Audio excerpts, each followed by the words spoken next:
savez dans quelle situation on est en France et pour ma part à Paris. Donc écoutez, comme je n'ai rien à faire de mes journées, qu'il faut qu'on reste le plus souvent chez nous, bah je fais des vidéos. Voilà, ce qui explique ce make-up. J'ai fait une vidéo sur Instagram. Je vous mettrai mon Instagram là à l'écran quelque part. J'ai fait une vidéo make-up, mais il y a une petite subtilité donc je vous laisse découvrir. Sinon, aujourd'hui on se trouve pour une toute nouvelle vidéo. Donc en fait j'avais juste envie de parler de pourquoi j'avais créé ma chaîne YouTube. J'espère que ça va vous plaire. Alors j'ai créé ma chaîne YouTube il y a à peu près 3 ans je crois. J'étais en vacances à la montagne. Ça faisait très longtemps je crois que je voulais créer ma chaîne YouTube et je me suis dit tiens je vais faire ma première vidéo là-bas. Et j'ai mis du temps, beaucoup de temps à la filmer. En fait je voulais faire une sorte de vlog.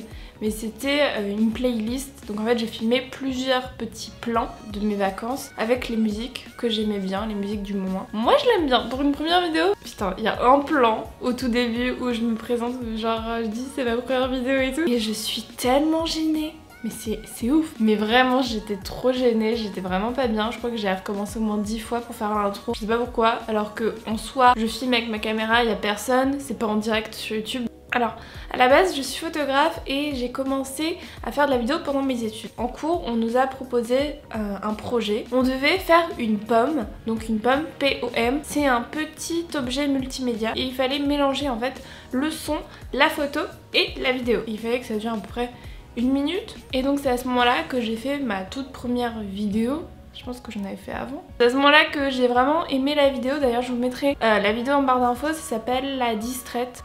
Vous me direz ce que vous en pensez. Et donc, c'est à ce moment-là que j'ai commencé vraiment à me dire ah, mais j'aime bien. J'aimais bien faire des petites histoires très courtes. Donc, il y a eu ça. Et puis aussi, il y a eu le fait de parler devant une caméra. Ça t'oblige en fait à t'exprimer clairement. D'un côté, on joue un petit peu un rôle. Je dis pas que je joue un rôle, mais c'est évident que devant une caméra, il faut être un peu plus explicite, un peu plus joyeux pour que ce soit moins plat parce que c'était comme ça. Bonjour, j'espère que vous allez bien, je me retrouve pour une nouvelle vidéo. Si vous parlez comme ça, c'est pas possible. Ça aide aussi à prendre confiance en soi. Même si je vous avoue que poster au début des vidéos sur YouTube de sa gueule, c'est pas hyper facile parce que vous avez peur de ce que les gens vont dire. Mais bon, en soi, quand vous avez pas de vues, vous avez personne qui regarde, donc pas de problème là-dessus. Et puis j'adore la vidéo. J'aime bien faire des petites histoires. D'ailleurs, je vous mettrai toutes les vidéos que j'adore.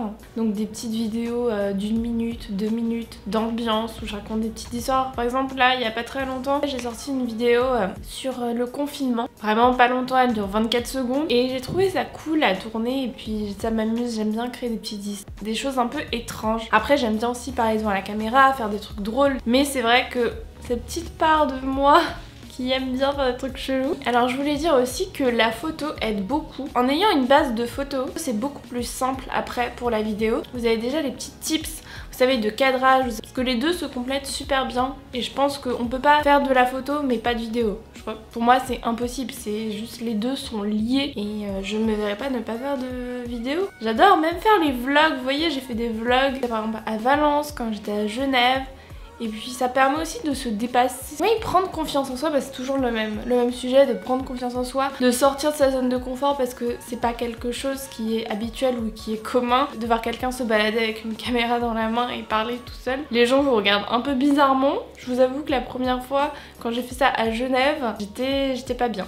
Mais je me suis dit, écoute, tu fais de mal à personne, pourquoi t'aurais honte de faire un truc que t'aimes? Donc il faut essayer d'oublier le regard des autres. C'est hyper dur. Quand on s'expose, on a envie d'être vu, ça c'est sûr. On peut pas dire, non, je fais des vidéos sur internet, mais je veux pas du tout qu'on voit ma tête. À part si vous faites que des vidéos court-métrage ou des choses où on voit pas du tout votre tête. Mais on peut pas dire que on n'a pas envie que les gens nous voient. Si on poste sur YouTube, moi si je poste sur YouTube, c'est que j'ai envie de partager des vidéos, que les gens voient mes vidéos, qu'ils me disent ce qu'ils en pensent, tu vois, partager pour avoir des retours en fait, parler avec des gens quoi. C'est comme vital, c'est comme la photo. À chaque fois que je pars en vacances, n'importe où, ça peut être à la campagne, pas un endroit exceptionnel, je peux pas m'empêcher déjà de faire des photos, mais alors surtout maintenant de faire des vidéos. J'ai l'impression que si je capte pas le moment, mais ça me permet de voilà, de me remémorer des moments, des souvenirs, de m'améliorer en vidéo parce que c'est vrai que j'ai pas eu de toute formation vidéo, j'ai appris toute seule sur Final Cut Pro, sur Adobe Premiere, réussir à gérer la colorimétrie en regardant sur YouTube. Honnêtement, le plus simple pour trouver des tutos, si vous voulez apprendre la vidéo, apprendre le montage, et puis après c'est juste une question d'envie.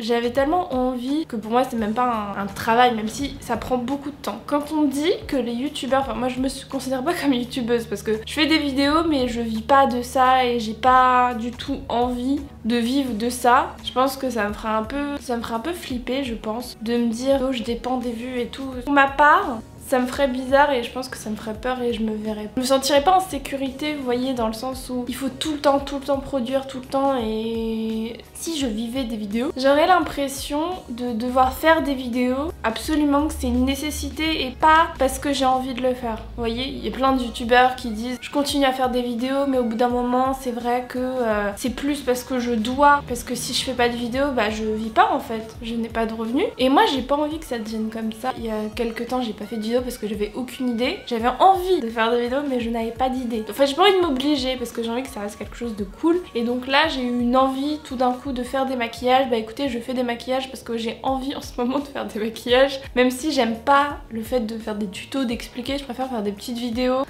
Donc écoutez, je pense que je vais vous laisser là. Écoute, ou écoutez. On se tutoie ou on se voit, je sais pas trop. Je vais dire vous parce que peut-être qu'il y a 3-4 personnes qui me regardent. Écoutez, si vous avez aimé cette vidéo, n'oubliez pas de liker parce que ça me fait trop plaisir. Abonnez-vous aussi. Abonnez-vous aussi à mon Instagram que je vous mets là et qui est aussi également en barre d'infos. Et puis on se dit à la semaine prochaine. Ou je sais pas, à la prochaine en tout cas, pour une vidéo. Salut!